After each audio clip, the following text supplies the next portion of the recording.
With the Dark Lord bringing us Hex Wretched Fate, this got me thinking. Hex Pentimento is already a powerful perk, and Hex Wretched Fate is going to be a valuable ally to equip together. And this has me thinking that Pentimento will be nerfed quite soon, so I want to make more use of it before it happens, and here's why you should too.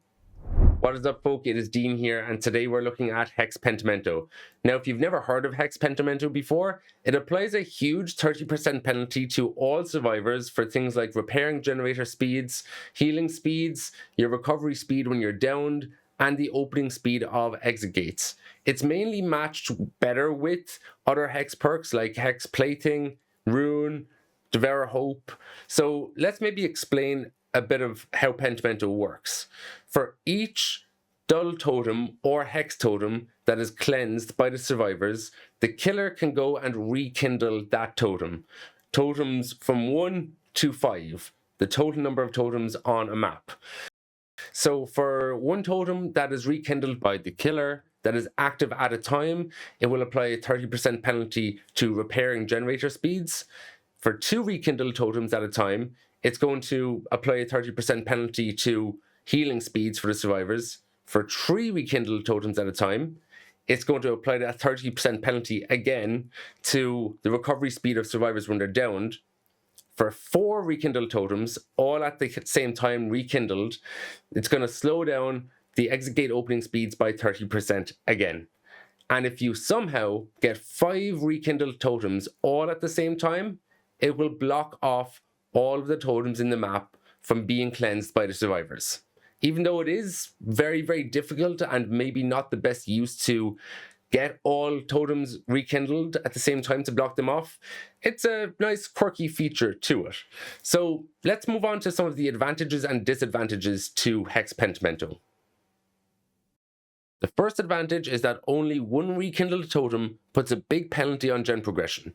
So the survivors are either going to have to find the rekindled totem to cleanse it, or stick to repairing generators at a much slower speed. Forcing survivors to cleanse rekindled totems will take survivors away from the progression of generators. This is why plating works really well with Pentimento. The survivors can either stay in the oblivious state for the rest of the trial, allowing you to sneak up on them, or cleanse their plating hex to allow the killer to activate Pentimento. To get the most value out of Pentimento, you'll want to make the survivors cleanse a hex, which means you'll have to bring in at least 1 more hex perk. The best perk to get as many hex totems from is plating, so they go hand in hand, but this does allocate half of your build to Pentimento.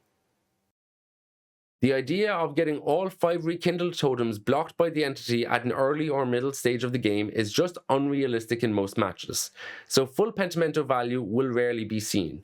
You'll more want to stick to having 1 or 2 rekindled totems at a time to apply that penalty speed to repairing generators and healing. Let's get into the numbers, let's get into the figures, the differences of action speeds with Pentimento and without Pentimento. What number comes between 2 and 4, Beetlejuice? 25. So looking at generators with Pentimento, it will take 1 survivor 90 seconds to complete. With Pentimento active, the same generator will take 117 seconds to complete. So Pentimento is adding an extra 27 seconds of gen progression. With 2 survivors repairing a generator, the completion time will be 52.94 seconds without Pentimento. However, with Pentimento active, 2 survivors will complete the generator in 68.82 seconds. So Pentimento is adding an extra 15.88 seconds here. With 3 survivors all on the same gen, it will take them 42.86 seconds with no Pentimento active. But with Pentimento, it will take 55.71 seconds in total. So that's an additional 12.85 seconds of repair time just from Pentimento alone.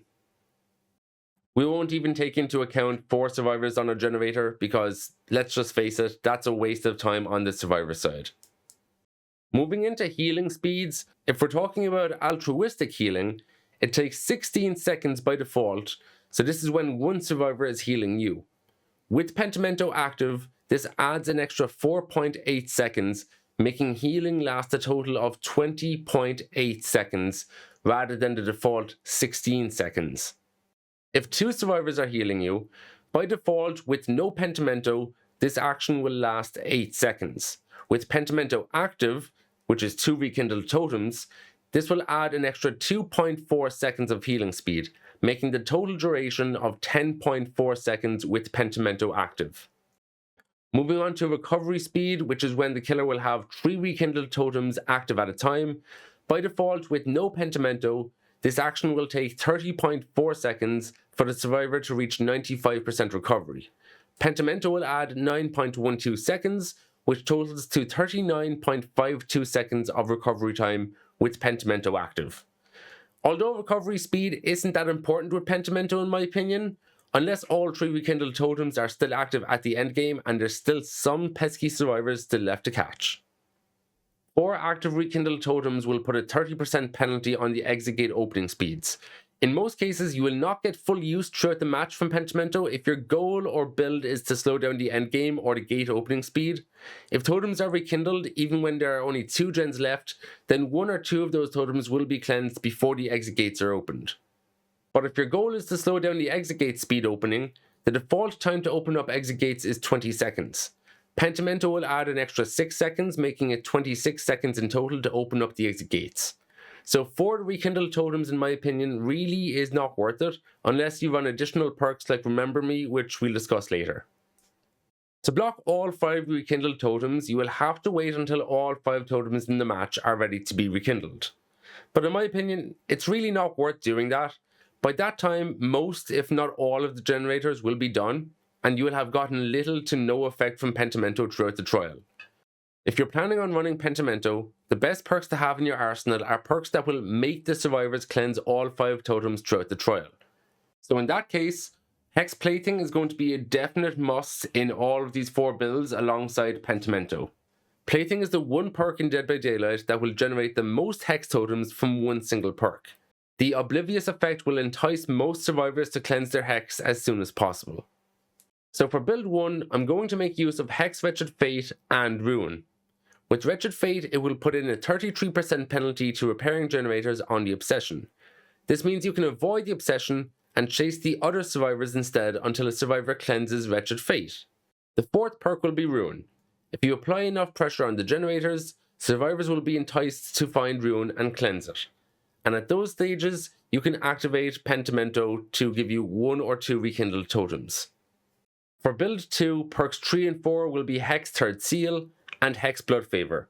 Third Seal will apply a permanent blindness effect on the survivors once they are hit with a basic attack until the Hex is cleansed. Blood Favor will give you a higher chance of taking pallets away from the chase, which should lead to faster chase times until it's cleansed.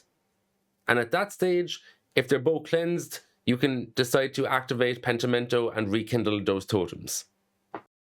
Build 3 will include Hex Devour Hope and Hex Ruin alongside Pentimento and Plating. Once the survivors realize that Devour Hope is active and they're all exposed, they will most likely stop doing generators and focus on finding Devour Hope as fast as they can. Build 4 is designed around an endgame build, which of course has Pentimento and Plating, but also Remember Me and No Way Out. If you decide to run this build, you will want to start rekindling at least 4 totems when there's only 1 generator left to complete. This will allow you to have a chance at slowing down exit gate speeds with 4 rekindled totems remaining, with Remember Me adding an additional 24 seconds maximum to the default 20-second opening time, and the additional 6 seconds from Pentimento. This will mean it will take the survivors 50 seconds maximum to open up the exit gates. But in my opinion, having a goal of using a Pentimento build just for the exit gate speeds is really not the best use of the perk. It might be even more detrimental to your success as the killer. So which killers are the best to run Pentimento and why?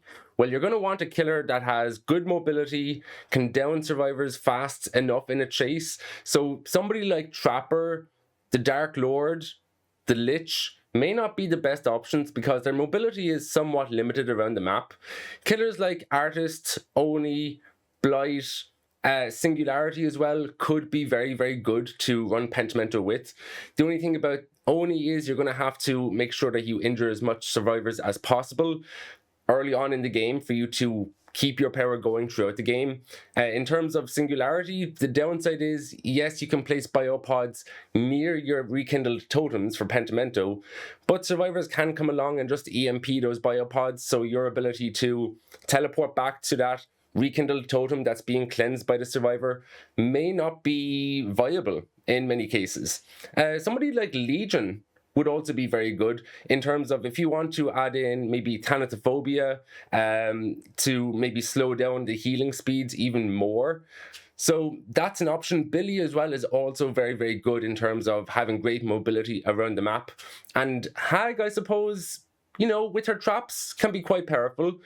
Especially with certain add-ons, you can make a very, very, very good game with the Hag by placing traps in front of Pentimento totems.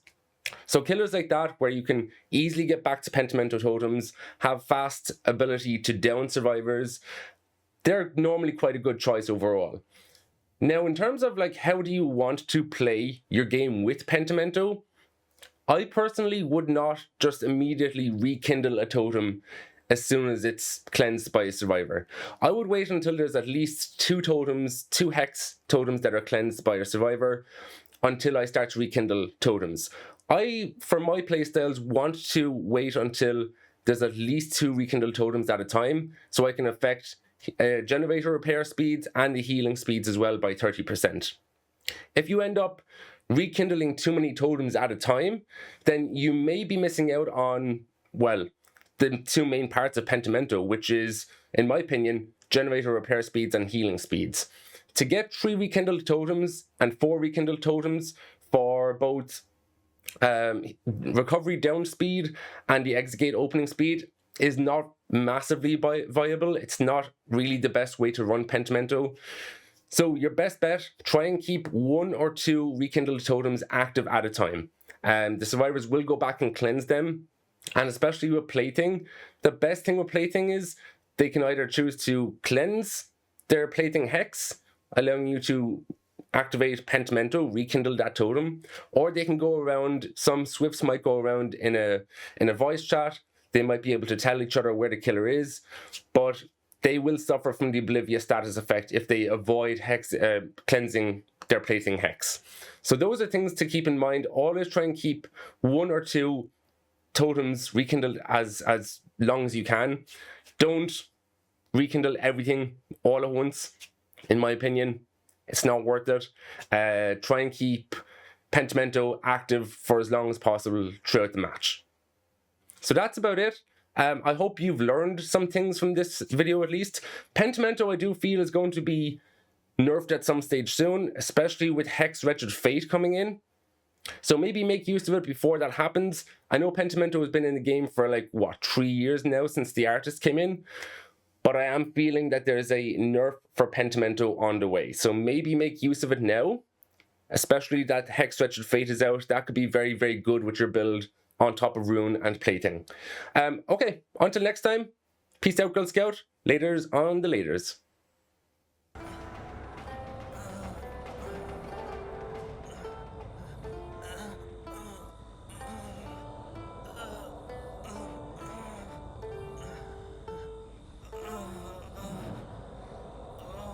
Yeah.